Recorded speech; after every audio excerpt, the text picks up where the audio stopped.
Hola, te saluda nuevamente Ubaldo Acosta. Espero que estén listos para comenzar con esta lección. A continuación, vamos a estudiar el tema de entrada y salida de datos en Java. ¿Están listos? ¡Vamos! Entrada y salida de datos en Java. En esta lección, vamos a estudiar el tema de entrada y salida de datos. En Java, tenemos un conjunto de clases para leer y escribir información, tanto a la salida estándar, es decir, la consola, como archivos, flujos y otro tipo de entradas y salidas de información. La figura nos muestra los procesos de lectura y de escritura en Java. En esta lección vamos a revisar algunas de las clases que nos permitirán escribir y leer información de la consola, también conocida como salida o entrada de datos estándar. Consola de entrada y salida de datos. Existen tres variables para interactuar con la consola del sistema operativo, también conocida como flujos de entrada o salida estándar. La variable system.in. Esta variable lee de la entrada estándar y es de un tipo input_stream. Por ejemplo, leer datos del teclado. También tenemos la variable system.out. Esta variable escribe la salida estándar y es de tipo printStream. Por ejemplo, mostrar datos en la pantalla. Y por último, la variable system.err. Escribe a la salida estándar de errores y es de tipo printStream. Por ejemplo, muestra datos de error en la pantalla. Estas son las tres variables que vamos a utilizar para recibir información y mandar información a la salida estándar. API de entrada en Java. En el paquete Java.io existen dos grandes clasificaciones. Clases que permiten manejar tipos char y otras clases que permiten manejar tipos byte. La figura muestra de manera resumida las clases involucradas en el proceso de lectura. Las clases del lado izquierdo son para flujos de tipo char y las clases del lado derecho son para flujos de tipo byte. Veremos más adelante ejemplos de algunas de estas clases para leer datos en Java. Por ejemplo, las clases para leer datos de tipo char tenemos la interfase reader y a partir de esta interfase tenemos algunas clases concretas como es la clase input_stream_reader o la clase buffer_reader. Y también tenemos a la subclase fileReader como una subclase de la clase input_stream_reader. Por otro lado tenemos las clases para procesar tipos byte. Para comenzar tenemos la interfase input_stream. Y a partir de esta interfase tenemos algunas clases concretas como es filter input_stream y a partir de esta clase dos subclases llamadas data input_stream y buffer input_stream. Veremos más adelante algunos ejemplos para poner en práctica estas clases. API de salida en Java. Ahora veremos las clases del API de salida en Java. La figura nos muestra de manera resumida las clases involucradas en el proceso de escritura.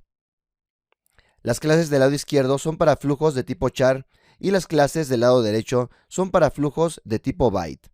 Por ejemplo, las clases para procesar tipos char, por un lado tenemos la interfase writer y a partir de esta tenemos las clases concretas printWriter, output_stream_writer y buffer_writer.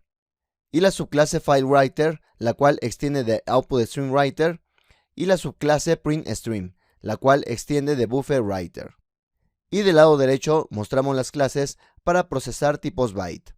Por un lado tenemos la interfase output_stream y algunas clases concretas es la clase filter output_stream y algunas subclases buffer output_stream y también la subclase data output_stream. Más adelante veremos algunos ejemplos para utilizar estas clases para escribir datos en Java.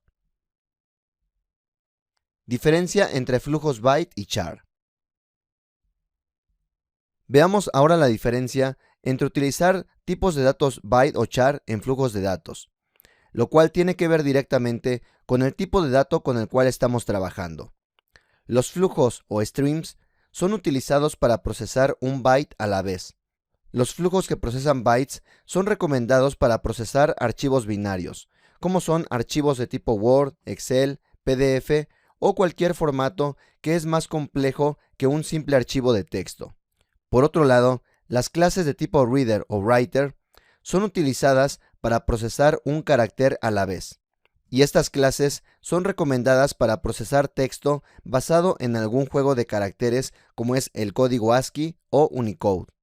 Las clases que tienen buffer son utilizadas para procesar más de un carácter o byte a la vez. Y podemos observar en la figura cuál es la relación cuando estamos procesando caracteres o cuando estamos procesando bytes. Y también podemos observar en la imagen cómo es que podemos procesar bytes y convertirlos en caracteres. Cómo se pueden envolver estos flujos utilizando las clases indicadas en la figura. Lectura entrada estándar en Java. Veamos ahora cómo leer datos desde la entrada estándar. Esto lo vamos a lograr por medio de la variable system.int, la cual lee datos de la entrada estándar. La clase InputStreamReader accede a la consola estándar, pero solo puede leer un carácter a la vez. Por lo tanto, necesitamos de otra clase para que podamos leer más datos que simplemente un carácter a la vez. La clase BufferReader nos permite capturar una línea completa de datos, en lugar de solamente un carácter de la entrada estándar. Y con esta clase podremos acceder más fácilmente a más información de nuestra entrada estándar. Posteriormente vamos a crear un ejemplo de lectura de datos de la entrada estándar. Clase Scanner para leer datos. Además del API que ya hemos revisado, en Java se introdujo la clase Scanner para simplificar el proceso de lectura de datos. Por lo tanto, en el código mostrado podemos observar el uso básico de la clase Scanner, la cual recibe en su constructor el flujo de entrada, ya sea de la consola estándar, un archivo u otro tipo de entrada. Una vez que se ha creado este objeto, contiene métodos para simplificar la lectura de la entrada de datos, tal como el método nextLine, nextInt, nextFloat y varios más, los cuales, como su nombre nos indica, nos permite leer ya sea una nueva línea, un nuevo entero, un nuevo tipo flotante, etc. Esta clase, como observamos, nos permite simplificar el proceso de entrada de datos, y más adelante veremos un ejercicio precisamente para poder entender a más detalle cómo utilizar esta clase Scanner.